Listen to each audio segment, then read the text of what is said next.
दे धडक बेधडक आपल्या परिसरातील ताज्या घडामोडी, घटना, समस्या, विविध क्षेत्रातील सर्वदूर बातम्या पाहण्यासाठी लोकशक्ती लाईव्ह न्यूज चॅनलला सबस्क्राईब करा आणि नोटिफिकेशन मिळवण्यासाठी बेल आयकॉनला प्रेस करा।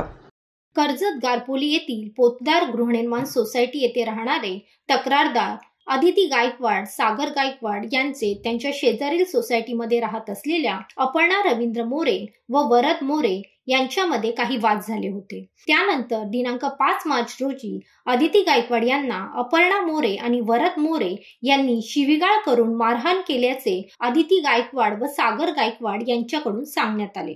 या हाणामारीत गंभीर दुखापत झाल्याने त्यांना कर्जत उपजिल्हा रुग्णालय येथे उपचारासाठी दाखल करण्यात आले।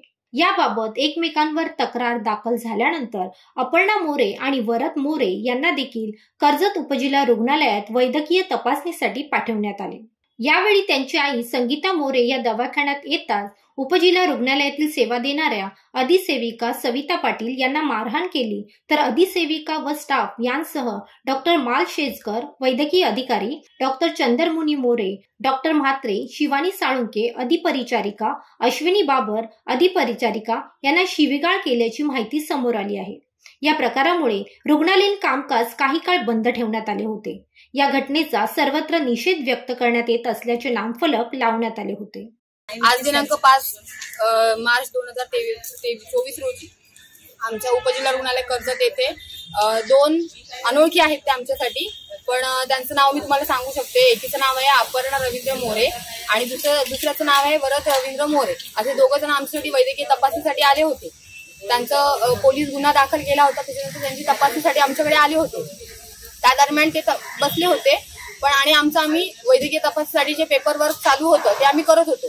तेव्हा ह्या दोघांची जी आई आहे तिचं नाव आम्हाला खरं तर माहित नव्हतं, पण नंतर त्या मागून आल्या आणि आमच्या ज्या सहाय्यक अधिसेविका आहेत त्या राऊंड घेऊन त्वरित म्हणजे आल्या होत्या, राऊंड घेऊन आणि बसल्या होत्या चेअरमध्ये। आणि आमच्याकडे जी ANC आली होती गरोदर माता, तिला आम्हाला ऍडमिट करायचं होतं। तर ऍडमिट करण्याच्या वेळेस त्याला त्या सल्ला देत होत्या की तुला 3 दिवस ऍडमिट राहावं लागेल, तुला इथं उपचार घ्यावा लागेल आणि हे काउन्सिलिंग करत असताना तिला जेवण मिळावं यासाठी त्या मेशच्या मावशी आमच्या ज्या आहेत त्यांना कॉल करत होत्या। आणि कॉल करताना त्यांनी फक्त जस्ट मोबाईल घेतला होता आणि त्या कॉल करत असताना ह्या दोघांची आई, ज्यांचं नाव आहे संगीता रवींद्र मोरे, ह्या आल्या आणि त्यांनी इतक्या बेकार पद्धतीने आमच्या मॅडमना मारलं की मॅडमना मारल्यानंतर त्या खाली पडल्या, कोसळून पडल्या आणि बेशुद्ध झाल्या। त्यांचं BP वाढलं, शुगर वाढलं। आम्ही औषधोपचार करण्यासाठी त्वरित त्यांना आमच्याच रुग्णालयामध्ये घेतलं। पण ही खूप विचित्र बाब होती आणि ह्याचं आम्हाला खूप वाईट वाटतंय की आम्ही ऑन ड्युटी असताना जर आम्हाला असं मारहाण होत असेल तर आम्ही हॉस्पिटलमध्ये कसं काम करायचं बरं। त्यासाठी आम्ही एवढीच मागणी करतो की आम्हाला दिवसभर म्हणजे पूर्ण 24 आवर्ससाठी 24 तासासाठी तुम्ही पोलीस कॉन्स्टेबल एक द्यावं। आम्ही वारंवार मागणी करतो की आम्हाला एक पोलीस कॉन्स्टेबल द्या, तर आमची ती मागणी आता पूर्ण व्हायला पाहिजे। आम्ही सगळ्या महिला वर्ग तसेच इतर कर्मचारी पण तिथे काम करत असतात, तर त्यावेळेस आम्हाला आमची सेफ्टी खूप महत्वाची आहे। ह्या गोष्टी अशा वारंवार होत असतात, कोणी अरेरावी करतं, कोणी आमच्यावर बोलत असतं, खूप वाईट वाईट शब्द आम्हाला वापरत असतात, तरी सुद्धा आम्ही रुग्णसेवा देतो। पण ह्या तुम्ही आमच्या सगळ्या सेवा लक्षात घेता तुम्ही योग्य ती कारवाई त्यांच्यावर केली पाहिजे आणि त्यांना तुम्ही अटक केलं पाहिजे, एवढीच आमची मागणी आहे। लोकशक्ती लाईव्हसाठी नरेश जाधव, कर्जत। अशाच सच्चाई दर्शवणाऱ्या बातम्या पाहण्यासाठी लोकशक्ती लाईव्ह न्यूज चॅनलला लाईक करा, शेअर करा आणि सबस्क्राईब करा।